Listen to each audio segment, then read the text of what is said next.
원래 오늘 말씀 제목을 예루살렘의 이제 빡빡이들이라고 이제 했었는데요. 좀 속된 표현인가 싶어서 고민을 하다가 삭발한 자들이라는 어색한 단어를 붙여 보았습니다. 바울이 예루살렘에 와 있는 것이에요. 3차 여행의 끝을 의미하는데 이 삭발의 이유를 추적해 보도록 하겠습니다.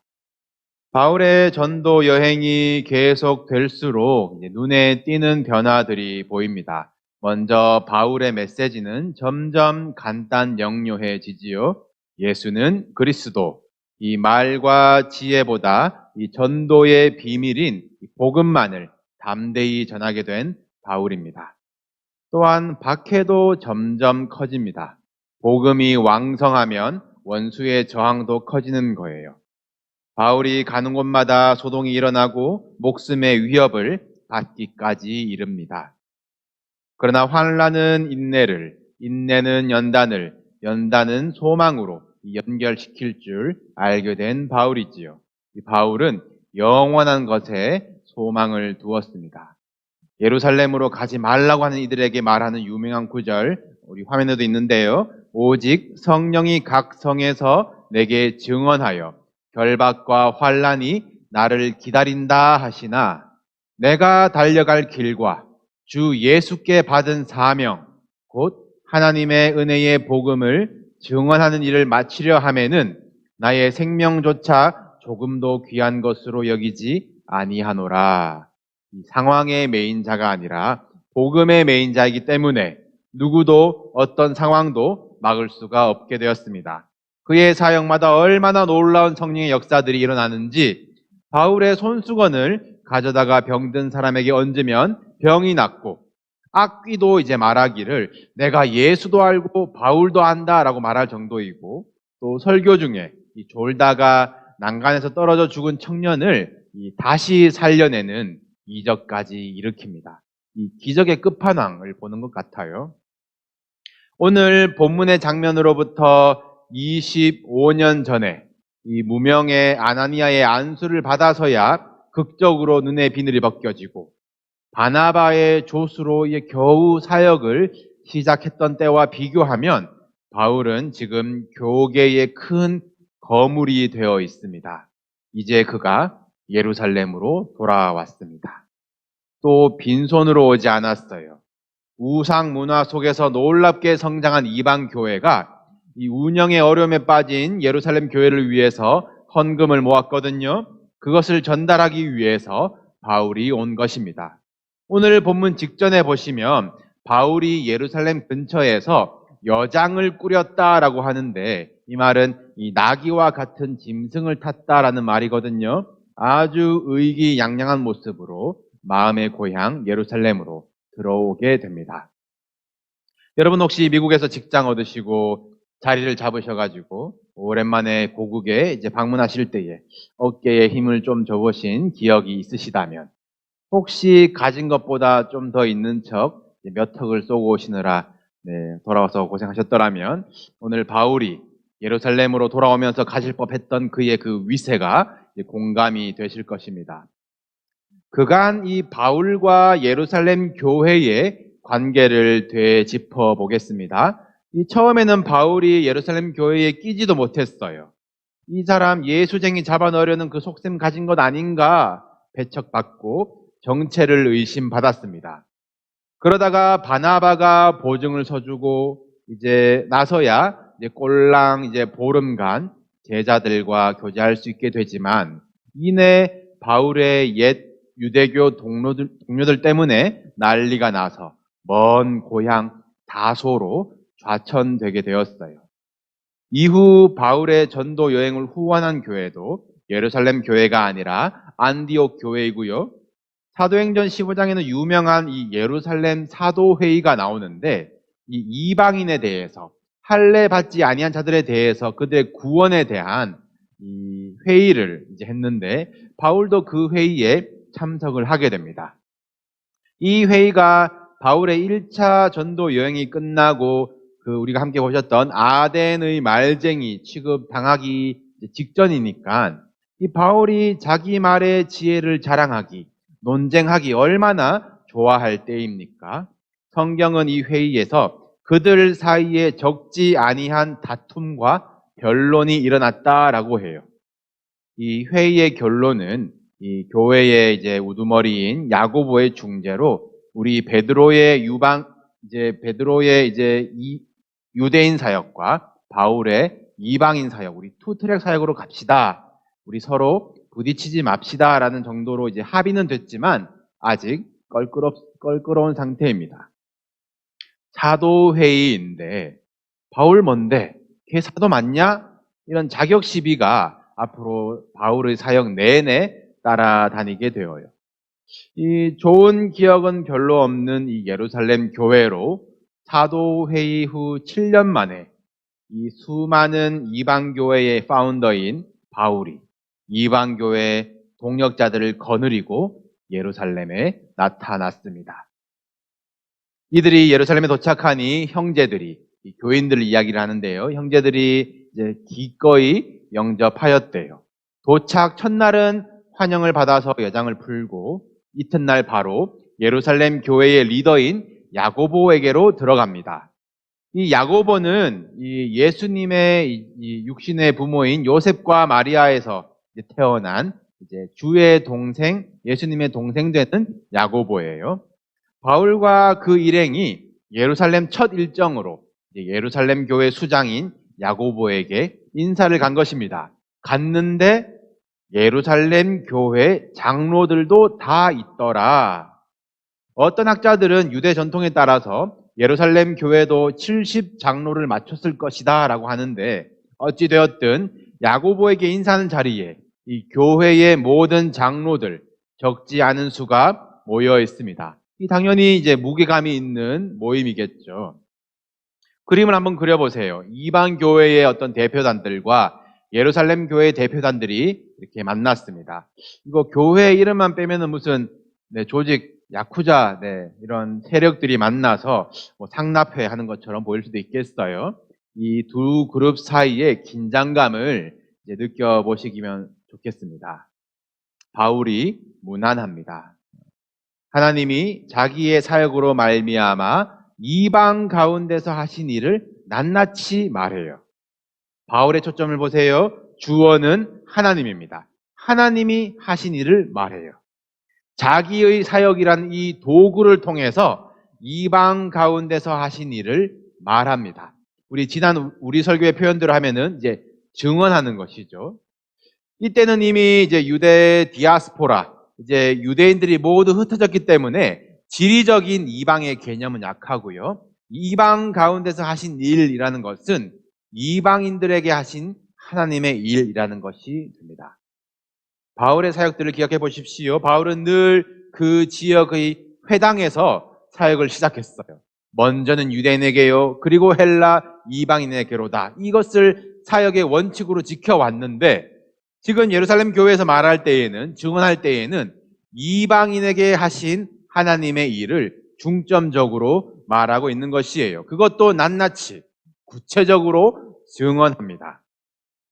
지금 바울은 이방인에 대한 유대인들의 인식을 바꿔보려고 애쓰고 있는 것이에요. 그런데 아직 해소되지 않은 이 두 조직의 긴장감이 드러납니다. 바울이 낱낱이 아마 한참을 보고했지 않겠습니까? 그들이 듣고 하나님께 영광을 돌리고, 당연한 것이죠.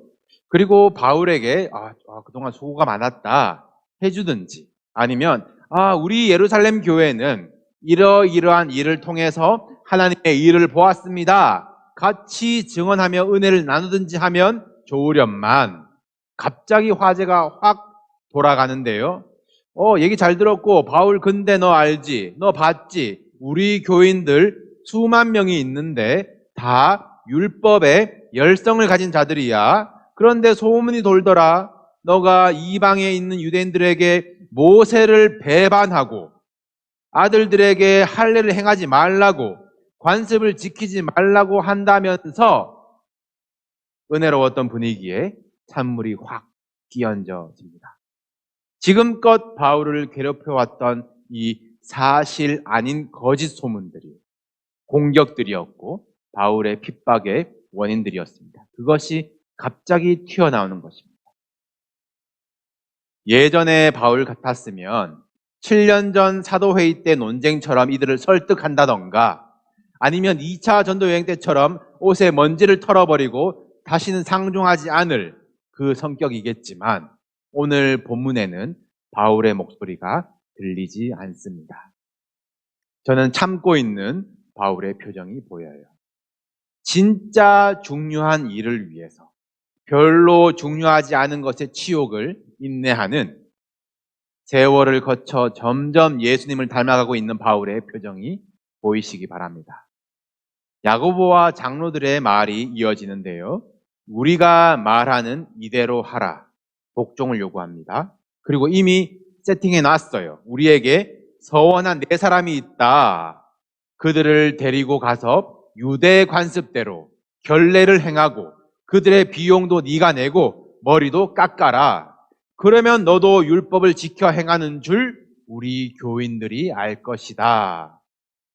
이어서 통보하는 말이 너네 이방인 교인들에게는 율법대로 우상의 제물과 피와 목매어 죽인 것과 음행을 피할 것을 결의하고 편지했다라는 것이에요. 고린도전서에 보시면 우상의 제물에 대해서, 먹는 것에 대해서, 음행에 대해서 바울이 모든 것이 가하나 모든 것이 유익한 것이 아니다. 사랑으로 행하라. 이 예민한 문제를 정말 신중하게 접근하면서 애써 가르쳤는데 자신과 아무 상의 없이 어떻게 취할지를 이미 편지했대요. 율법대로 하라고 편지했다라고 합니다. 바울 입장에서 굉장히 기분 나쁘고 자존심 상할 부분 아닙니까? 사도회의 때 결정 내렸던 그 결과를 뒤집는 것일 뿐더러 바울이 믿는 바로는 그것은 진리도 아니고 박해와 수고를 감당하며 겨우 세운 귀한 교회를 혼란에 빠뜨릴 수 있는 그 배려 없는 일방적인 조치입니다. 이 서원한 네 사람이 나왔죠. 이들에 대한 결례도 설명을 드리면요. 율법에 보시면 이 나실인의 규정이라고 이제 들어보셨을 텐데 평생 나실인이 있고요. 그리고 하나님 앞에서의 어떤 서원과 약속을 위해서 일정 기간을 나실인으로 작정하는 규례가 있습니다. 6일 동안 금주 금욕하고 부정한 것 대하지 않고 7일째에는 머리를 밀어요. 그 머리를 민 이후 8일째가 되면 이 새 인생이 시작된다라는 것인데 그때 새 인생을 위해서 번제로 양 한 마리, 속죄제로 양 한 마리, 화목제로 양 한 마리, 양 3마리가 필요하고 다른 또 소제와 전제 제물들이 많이 필요합니다. 그러니까 하나님 앞에서 서원한 제목이 있어도 기간들을 지켜도 제물로 드릴 이 양들 이 비싸니까 비용이 많이 드니까 하지 못하는 자들이 있었어요. 그런데 이 경제적인 여유가 있는 사람들이 이들을 대신해서 내가 그 양의 값을 지불하겠습니다. 이 내어주는 이 문화가 이 굉장한 경건 활동으로 칭찬을 받았습니다. 야, 저 사람은 참 율법을 사랑하는 자야라는 이 퍼포먼스가 된다는 것이에요. 지금 예루살렘 교회 지도부의 제안은 바울, 너가 너의 그 루머를 불식시키고 싶으면 우리 중에 서원한 네 사람의 결례에 드는 돈을 네가 내라. 비용도 비용이지만 너도 율법 아래 들어와라라는 것이에요. 지금 예루살렘 교회가 바울에게 어떤 요구를 하고 있는지 이해가 되십니까? 우리 대화가 되고 있는 것이죠.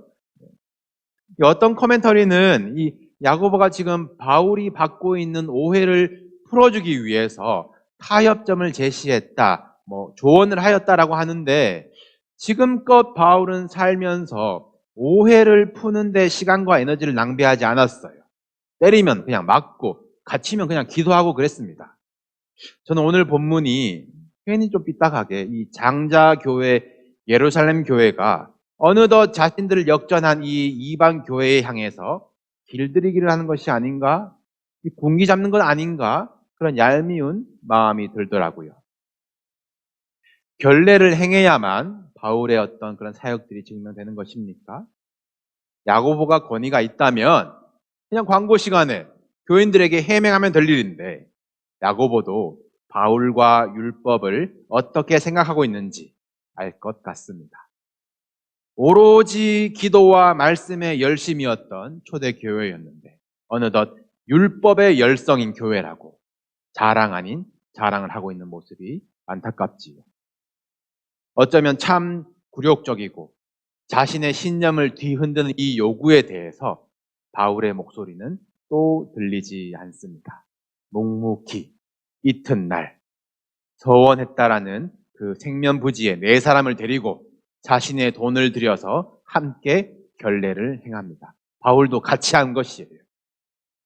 부정한 것을 접촉한 것을 회개하면서 머리를 밉니다. 이 율법대로 부정한 것에는 자신들이 그렇게 사랑하고 섬기던 이방인들이 포함되어 있어요. 그것을 회개해야만 했습니다. 예루살렘까지 지금 함께 와준 이방인 동역자들, 이 모습을 어떻게 받아들일지, 이들에게 이제 바울의 말의 권위가 어떨까요? 7일간 이들을 배척하면서 격리하면서 유대인들만 상대하며 성전에 머무르는 바울이에요. 이방인들이 정성껏 모은 헌금을 들고 이방인들이 후원한 돈으로 여비를 삼아서 예루살렘까지 왔는데 성전에서 이방인으로 태어나지 않은 것을 감사합니다라는 그 율법의 그 규례를 위해서, 그 재물을 위해서 큰 돈을 써버리네요. 이게 무슨 시간 낭비, 돈 낭비인지. 바울은 왜 찍소리도 못하고 하라는 대로만 하고 있는지, 이러려고 가지 말라고 그렇게 뜯어말리는 것을 뿌리치고 예루살렘에 억지로 왔을까요? 네, 이러려고 예루살렘에 왔습니다. 사실 바울의 다음 행선지는 로마였어요. 로마에 가서 내가 복음을 전해야겠다. 그리고 나는 땅끝 스페인까지 가야지. 그런 꿈이 있었어요. 고린도에서 다음 로마 사역을 준비하면서 로마 교회에 대해서 알게 되고 내가 로마에 가게 되면 로마 교회의 도움을 받으면 좋겠다. 그래서 바울이 아직 가보지도 못한 로마 교회에 편지를 쓰게 됩니다. 저는 예수 그리스도의 종 바울입니다. 제가 경험한 복음은 이런 것입니다. 의롭다 하심은 이런 것이며 우리는 더 이상 율법 아래에 있지 않습니다. 진리가 우리를 자유하게 합니다.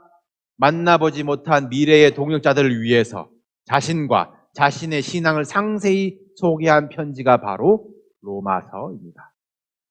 이제 로마에 갈 목적은 분명한데 이 로마서 말미에 내가 예루살렘에 잠깐 들렀다가 당신들에게로 바로 가겠습니다라는 이 부분이 있거든요.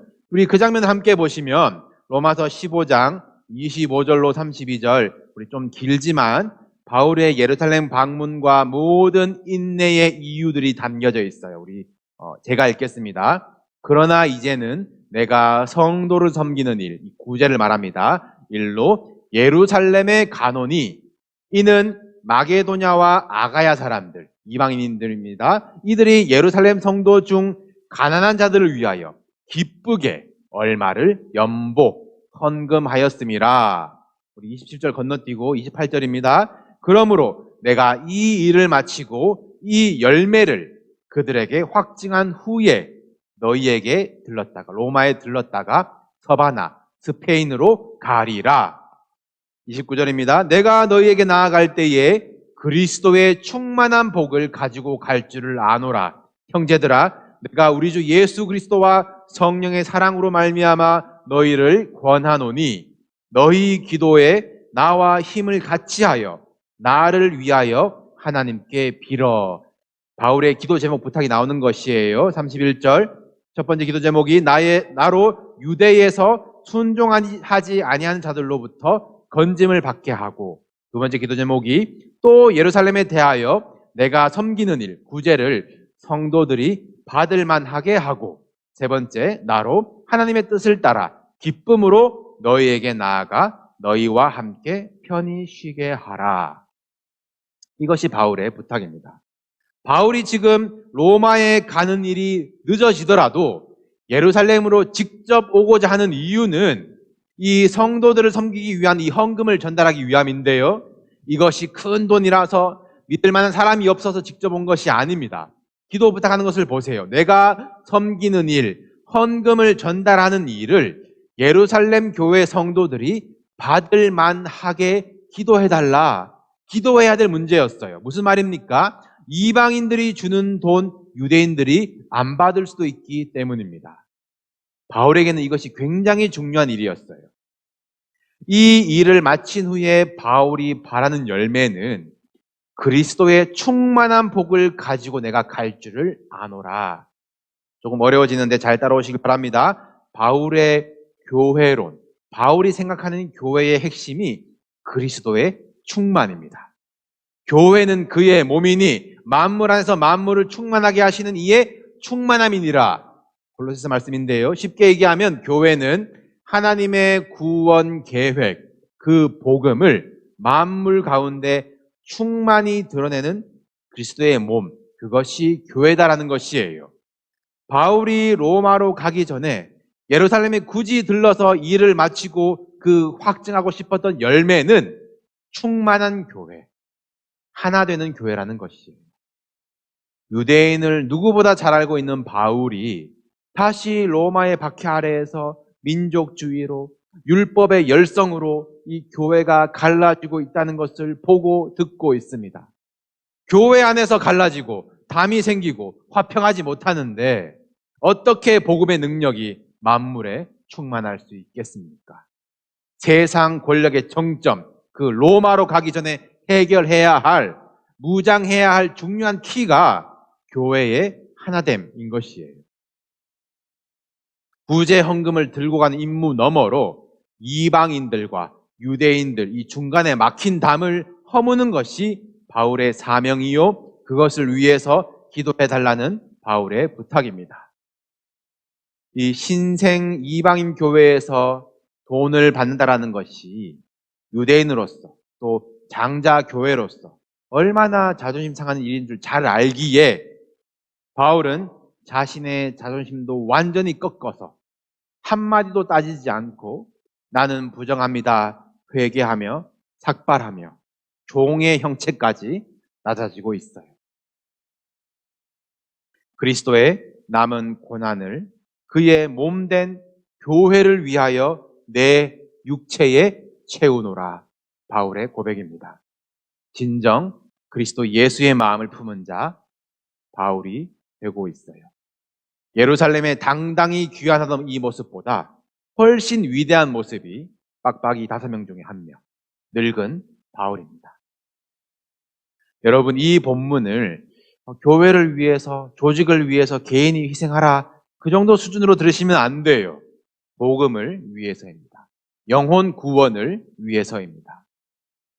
여러분은 복음과 영혼 구원을 위해서 무엇을 희생하실 수 있으십니까? 진짜 복된 소식으로 믿으시고 진짜 영원한 것이 있다고 믿으신다면 왜 거짓 소문에 휘둘리시고 왜 사라질 것들에 자존심을 세우십니까? 교회가 성도들에게 좋은 시민의식, 사회성, 도덕심을 배양하고 여러분들 필요한 사회생활 가운데 할 수 있습니다. 복 받읍시다. 긍정적인 에너지를 좀 드리고 서러운 이민생활에 토닥들여 드리고 자존감 높여드리고 한국인의 문화와 전통을 주장할 수 있는 곳으로 이 교회를 만들어 드리고 싶어요. 중요한 역할이겠죠. 사람을 끌 수 있을 것 같습니다. 그러나 우리가 바울의 심정으로 교회가 교회되도록 해야 할 일은 우리의 자존심이 여기서 박살나는 것이에요. 내가 고집했던 생각과 관습이 여기서는 배설물급 당하는 것이에요. 여러분, 과격하다면 죄송합니다. 기대했던 교회를 제가 제시하지 못하는 것이라면 용서하십시오. 그러나 이것이 우리가 붙들어야 될 그 복음의 가치이고 교회가 살 길이요 영혼 구원을 위한 사명을 완수할 힘이 되는 것이에요. 사랑하는 성도 여러분, 사람들 앞에서 아무것도 아닌 사람처럼 낮추시기를 바랍니다. 나는 아무것도 아닐 때에 하나님 앞에서 특별한 사람이 되는 것이에요. 그것을 은혜라고 합니다.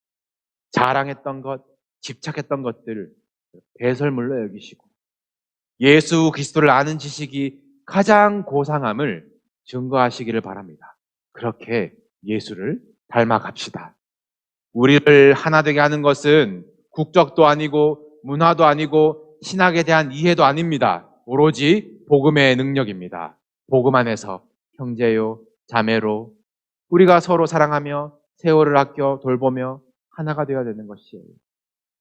우리 옛사람은 예수와 함께 죽고 예수와 함께 사는 새 사람, 예수 그리스도의 충만이 드러나는 교회, 복음과 영혼 구원을 위해서 충성하는 저와 여러분 되기를 주님의 이름으로 축복합니다. 우리 함께 찬양하시겠습니다. 우리 모인 이곳이 하나님 나라인 줄로 믿습니다.